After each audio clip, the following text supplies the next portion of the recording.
এই নিয়ে 11টা বিয়ে ভেঙেছি, আপনি বিয়ে না করলে 12টা পূরণ হবে। আমি শিওর আমার ইচ্ছের কথা শোনার পর আপনিও বাকি 11 জনের মতো বিয়ে করবেন না। সন্ধ্যার সময় ছাদে দাঁড়িয়ে কথাগুলো বলছিলাম আমাকে দেখতে আসা পাত্র নীলকে।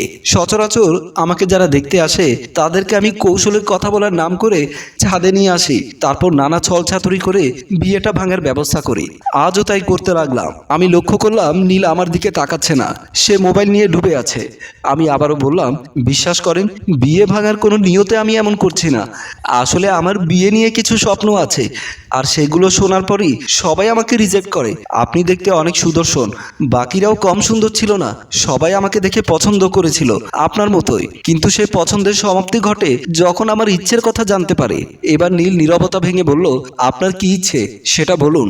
বিয়ের পর আমাকে নিয়ে নেপাল হানিমুনে যেতে হবে, এটা কোনো ব্যাপার না। ইচ্ছে ছিল মালদ্বীপ হানিমুন করব, এখন আপনার পছন্দ মতো নেপালি যাব।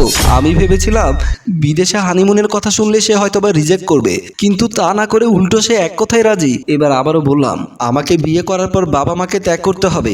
যেদিনই কবুল বলবো সেদিনই বাবা মাকে ত্যাগ করব। নীলের এমন কথা শুনে আমি যেন আসমান থেকে পড়লাম। সাধারণত কোনো ছেলে তার বাবা মাকে ত্যাগ করার কথা শুনলে সে পাত্রী যতই সুন্দরী হোক কিংবা বিত্তবান হোক তাকে বিয়ে করবে না, কিন্তু নীলের ক্ষেত্রে দেখলাম ব্যতিক্রম। সে আমাকে বিয়ে করার জন্য বাবা মাকেও ত্যাগ করতে রাজি আছে, কিন্তু আমার যে বিয়ে ভাঙতে হবে। তাই আবারও অনেক ভেবেচিন্তে বললাম, আমি সামাজিকভাবে বিয়ে করব না, কেউ না জানে মতো আমাকে নিয়ে পালিয়ে কাজী অফিসে গিয়ে বিয়ে করতে হবে। এবার দেখলাম টিপতে থাকা হাতের মোবাইলটা প্যান্টের পকেটে ঢুকাতে ঢুকাতে নীল বলল, আপনি যেভাবে চান সেভাবেই হবে, এতে আপনার তো আর কোনো আপত্তি থাকবে বলে আমার মনে হয় না। কথাগুলো বলে নীল ছাদ থেকে হনহনিয়ে নেমে গেল। একবারও পেছনে ফিরে তাকালো না, আর ফোন নাম্বারটা পর্যন্ত দিয়ে গেল না। যোগাযোগ করব কি করে, আমার স্বপ্ন আমার প্ল্যান জানাবো কি করে? ধ্যাত, শালার জামাই বিয়ের আগেই প্যারা দিয়ে চলে গেল। দূর, এত সব ভেবে আমার লাভ নেই, যা হওয়ার হবে। মনে মনে নিজেকে নিজে বললাম, চিল নুসরাত চিল। ভাবতে ভাবতে যখন ছাদ থেকে নামবো ঠিক তখনই হ্যাংলা পাতলা একটু পিচ্চি টাইপের একটা মেয়ের আগমন ঘটলো। পিচ্চি বললেও ভুল হবে, মেয়েটার বয়স 12 থেকে 13 বছরের কম না, তবে বেশ স্মার্ট মেয়েটা। পরনে জিন্স প্যান্ট আর টপস, মাথার চুলগুলো উঁচু করে ঝুঁটি বাঁধা, গায়ের রং শ্যামলা। আমাকে দেখে মেয়েটি বলল, হ্যালো, আমি ফারিন, তুমি কি নুসরাত? যদি তুমি নুসরাত হও তো শোনো, নীল পাপা বলেছে রাত 10টার পরে ফোন করবে। তার আগে বিয়ে নিয়ে তোমার কি কি প্ল্যান আছে, কিভাবে কি করতে চাও সব মনে মনে ঠিক করতে। এরপর কিন্তু তার কথা নড়চড় করতে পারবে না। আমার পাপা কিন্তু এক কথার মানুষ, সব বুঝে শুনে বলো কিন্তু। আর পাপা কিন্তু খুব রাগী, সবাই পাপাকে ভয় পায়, শুধু আমি ছাড়া। আমি ভয় পাই না, কারণ আমার পাপা আমাকে অনেক ভালোবাসে। আর পাপা বলেছে মানুষ যাকে ভালোবাসে তার জন্য সে সব করতে পারে, ভালোবাসার মানুষকে কেউ কষ্ট দিতে পারে না। মেয়েটা কথাগুলো বলে সিঁড়ি দিয়ে নেমে গেল। ওই, এটা তো বলে যাও তোমার পাপাটাকে। মেয়েটা সিঁড়ি দিয়ে নামতে নামতে বলল, তোমার হবু বর মিস্টার নীল চৌধুরী আমার পাপা। বাই, নিচে সবাই গাড়িতে আমার জন্য ওয়েট করছে, আবার দেখা হবে। বলতে বলতে ফারিন নিমিষে চোখের আড়াল হয়ে গেল। মনে হাজারটা প্রশ্ন তারা করছে, এত বড় মেয়েটা নীলকে পাপা কেন বলছে? কে এই মেয়ে? তাহলে ওই বেটা আগে একটা বিয়ে করেছিল, তার আগের বউয়ের মেয়ে ফারিন। তবে তার আগের বউ কোথায়? নিশ্চয় মেয়ে আর স্বামী রেখে পালিয়ে গেছে, আর যাবেই না বা কেন? মেয়েটা নিজেই বলে গেল ওই নীলফিল নাকি রাগী বদমেজাজি, হয়তো বউয়ের সাথেও রাগ দেখাতো আর অত্যাচার করতো, তাই তো এমন মেয়ে রেখে আগের বউ চলে গেল। ওহ, এতক্ষণে বুঝতে পারলাম আমার সব শর্তে রাজি থেকেও কেন আমাকে বিয়ে করতে দ্বিমত করেনি। এখন সবটা পরিষ্কার আমার চোখের সামনে। আচ্ছা, সে তো আমার ফোন নাম্বার নেয়নি, তাহলে কল করবে কিভাবে? কিন্তু যদি একবার কল করে, বেটাকে আমি মুরগির ছোলা করব। আগে একটা বিয়ে করে মেয়েকে রেখে আমাকে বিয়ে করার স্বাদ মেটাবো। বুইরা খাটাস ওয়াক্থু।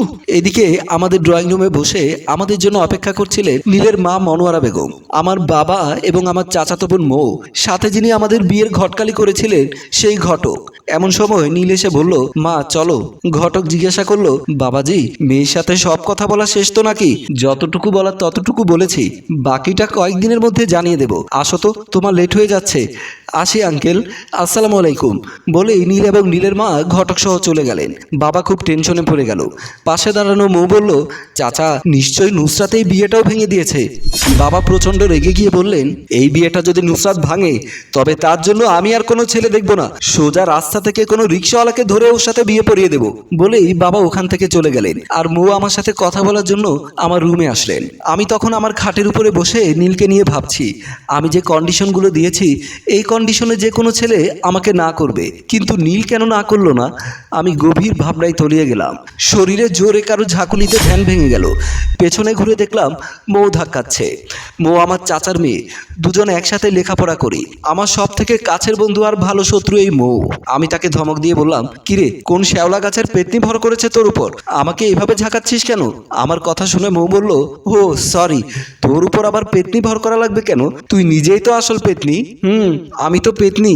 তো আপনি কোন পরিদেশের চিন্তায় মগ্ন ছিলেন এতক্ষণ শুনি? নাকি বাকি বিয়েগুলোর মতো এটাও ভেঙে দিয়েছিস? না, এই ছেলে বলে গেছে আমি যা চাই সেভাবে বিয়ে হবে। সে বিয়েতে রাজি। যাক, অবশেষে চাচার স্বপ্ন পূরণ হবে। রাখ তোর স্বপ্ন, এবার বিয়েটা আমি ভাঙবো। বিয়েটা খাটাসকে আমি বিয়ে করব নাকি? ওয়াক্থু, বুঝলাম না, কি সব আবল তাবল বলছিস? আর বলিস না রে, ওই ছেলেকে সাথে আসা পিচ্চি মেয়েটা বাবা ডাকে, মনে হয় আগে বিয়ে করেছিল। সে বউয়ের বাচ্চা। ধুর, তুই শুধু শুধু চিন্তা করছিস। এসব আজগুবি চিন্তা বাদ দিয়ে চল তো। আমিও মাথা থেকে সবকিছু ঝেড়ে ফেলে চলে গেলাম মৌয়ের সাথে তাদের বাসায়। আজ রাতে নিজের বাসায় ঘুমালাম না, কারণ ফারিন বলেছিল তার পাপ্পা রাত 10টার দিকে ফোন করবে। তাই আমি আর মৌ তাদের বাসায় মৌয়ের খাটে শুয়ে আছি। বাহিরে বৃষ্টি হচ্ছিল, ঘরের পরিবেশটা শীতল ছিল, তাই কখন যে ঘুম চলে আসলো নিজেই খেয়াল করলাম না। হঠাৎ ঘুম ভাঙতেই টিপ টিপ করে চোখ খুলে ঘড়ির দিকে তাকালাম। ঘড়িতে 10টা 34 বাজে। পাশে মৌ অঘরে ঘুমিয়ে আছে। আমি তাড়াতাড়ি বালিশের কাছ থেকে ফোন হাতে নিতেই অবাক, অপরিচিত নাম্বার থেকে 17টা মিস কল ওঠা। কে হবে বুঝতে পারছি না। আমার ফোনে ব্যালেন্সও নেই, কল করে দেখবো কি করে? হঠাৎ মনে পড়লো বিকেলের কথা। ফারিনের কথা মতো আজ রাত 10টায় নীল কল দেওয়ার কথা, কিন্তু লোকটা আমার নাম্বার কোথায় পেল? আর শুনেছি যে রাগী লোক, এতবার কল করে পেল না, আল্লাহ জানে কতটা রেগে গেছে। দূর, রাগুক, তাতে আমার কি? তাছাড়া অন্য কেউ হতে পারে, শুধুই প্যারা নিচ্ছি। শোয়া থেকে উঠে ওয়াশরুমের দিকে গেলাম। ওয়াশরুমের সামনে এসে দরজা খুলে ঢুকবো, তখনই 18 বারের মতো ফোনটা বেজে উঠলো। রিসিভ করতে যাব কি যাব না ভাবতে লাগলাম। বেশ ভয় লাগছে। রাগের মাথায় যদি উল্টোপাল্টা কিছু বলে, তাহলে তো আমার মান সম্মান সব শেষ। ওইদিকে মোর কানের কাছে মোবাইলটা বেজেই চলেছে। মোবাইলের রিংয়ে মোয়ের ঘুম ভাঙছে না। সে কুম্ভকর্ণের মতো ঘুমিয়ে আছে। ভেবেছিলাম ওই লোককে আমি ইচ্ছে মতো ধোলাই করব, তা বুঝি আর হবে না। তার আগে ওই লোকের বকা শুনতে হবে আমাকে। ভাবতে ভাবতে আবারও কল কেটে গেল। ধুর, নিজের প্রতি নিজেরই বিরক্ত লাগছে। আবারও ওয়াশরুমে এক পা বাড়ালাম। সাথে সাথে 19 বারের মতো নীলের ফোন এলো। এবার আর ওয়াশরুমের সামনে দাঁড়িয়ে থাকলাম না, আবারও রুমে ফিরে আসলাম। তবে নীল থামবার পাত্র নয়। 19 বারের বার ভয়ে ভয়ে কলটা রিসিভ করে কানের কাছে নিলাম। যা শুনলাম তা শুনে আমি হতবাক। এটা কি হলো? কলটা নীল করেনি, করেছে ফারিন। সে বলল, পাপা বলেছে পাপ্পা নাকি আপনাকে বিয়ে করবে না, আপনাকে অন্য পাত্র দেখতে বলেছে। বলেই ফারিন মোবাইলের লাইন কেটে দিল। আমার জেদ বেড়ে গেল। নিজের প্রতি নিজের ঘৃণা লাগছে যে আমি এর আগে 11টা বিয়ে নিজের হাতে ভেঙেছি। আজ সে আমি কেন জানি নীলের প্রতি দুর্বল হয়ে যাচ্ছি। পাশে শুয়ে থাকা মৌকে এক প্রকার জোর করে টেনে তুললাম। ঘুম ঘুম চোখে মৌ বলল, কিরে, এত রাতে কেন ডাকছিস? বিয়েটা ভেঙে গেছে। নীল কি ফোন করে তোকে বিয়ে ভেঙে দেওয়ার কথা বলেছে? আরে না, ফারিন বলেছে তার পাপ্পা নাকি আমাকে বিয়ে করবে না। তাহলে তো ভালোই হয়েছে, তুই তো চেয়েছিস বিয়েটা ভেঙে দিতে। এখন ছেলে নিজেই বিয়ে ভেঙে দিয়েছে, এখন নিশ্চিন্তে ঘুমা। আরে না, আমি এই ছেলেটাকে বিয়ে করব। আমার মুখে বিয়ের কথা শুনে মৌ আমার মুখের দিকে তাকিয়ে আছে। আমি বললাম, হা করে তাকিয়ে আছিস কেন? আমি কি ভুল শুনলাম? যে মেয়ে বিয়ে ভাঙার জন্য নানা ধরনের বাহানা খুঁজে, আজ সে মেয়ে বিয়ে করার জন্য উতলা হয়ে গেল। হ্যাঁ, আমার যদি বিয়ে করতেই হয় নীলকেই বিয়ে করব। আর কাল সকালে আমি আর তুই নীলের বাসায় যাব। সে কেন আমাকে অ্যাভয়েড করবে সেটা আমার জানতে হবে। পরের দিন যথারীতি আমি আর মৌ নীলদের বাসার সামনে গিয়ে হাজির। কলিং বেল টিপতেই ফারিন এসে দরজা খুলে দিল। আমাদেরকে দেখে ফারিন পিলে চমকে গেল। আমরা সরাসরি রুমের ভেতরে প্রবেশ করলাম। ড্রয়িং রুমে আসতেই দেখলাম আমার হবু শাশুড়ি কার সাথে মোবাইলে কথা বলছে। আমাদেরকে দেখে উনার চক্ষু চরক গাছ। আমি সালাম দিয়ে কুশল বিনিময় করলাম। উনি সালামের উত্তর দিয়ে বলল, মা, তোমরা হঠাৎ আমার বাসায়? মৌ বলল, খালাম্মা, নীল ভাইয়া কই? সে তো সকালবেলা অফিসে চলে গেছে। নীল অফিসে চলে যাবার কথা শুনে আমরা চলে আসতে চাইলে উনি আমাদেরকে বসিয়ে নানা কথা বলতে লাগলেন। এক কথা দু কথা বলতে বলতে এক পর্যায়ে মৌ জিজ্ঞেস করে বসে, নীল ভাইয়ার কি আগে বিয়ে হয়েছিল? না তো। এই কথা কেন বলছো মা? তাহলে ফারিন ওনাকে পাপা ডাকে কেন? প্রশ্নটা করতেই আমার হবু শাশুড়ি কেমন যেন অন্যমনস্ক হয়ে গেলেন। আমি লক্ষ্য করে দেখলাম ওনার দু চোখে জলে ছলছল করছে। তারপর উনি বলতে লাগলেন, ফারিন হচ্ছে আমার বড় ছেলের মেয়ে। আমরা তো শুনেছি আপনার একটা মাত্র মাত্রই ছেলে, তাহলে বড় ছেলে আসলো কোত্থেকে? আমার দুই ছেলে ছিল। ফারিনের মা এবং বাবা বিদেশে রোড অ্যাক্সিডেন্টে মারা যায়। তখন ফারিনের বয়স ছিল 1.5 বছর। বিদেশ থেকে ছেলে এবং ছেলের বউয়ের সাথে ফারিনকে দেশে পাঠিয়ে দেয়। সেই থেকে ফারিনকে কোলে পিঠে করে মানুষ করে নীল, আর তাই নীলকে ফারিন পাপা ডাকে। আমার হবু শাশুড়ি মুখে কথাগুলো শুনে নীলের প্রতি আমার ভালোবাসাটা আরো বেড়ে যায়। পরে আমি সিদ্ধান্ত নিলাম আমি সরাসরি নীলের অফিসে যাব। যেমন কথা তেমন কাজ। হবু শাশুড়ি থেকে বিদায় নিয়ে নীলের অফিসের উদ্দেশ্যে চলে গেলাম। অফিসে ঢুকতেই দেখলাম নীল ল্যাপটপে কাজ করছে। আমাকে দেখেও মুখে দেখে বসা থেকে দাঁড়িয়ে গেল। আপনারা আমার অফিসে?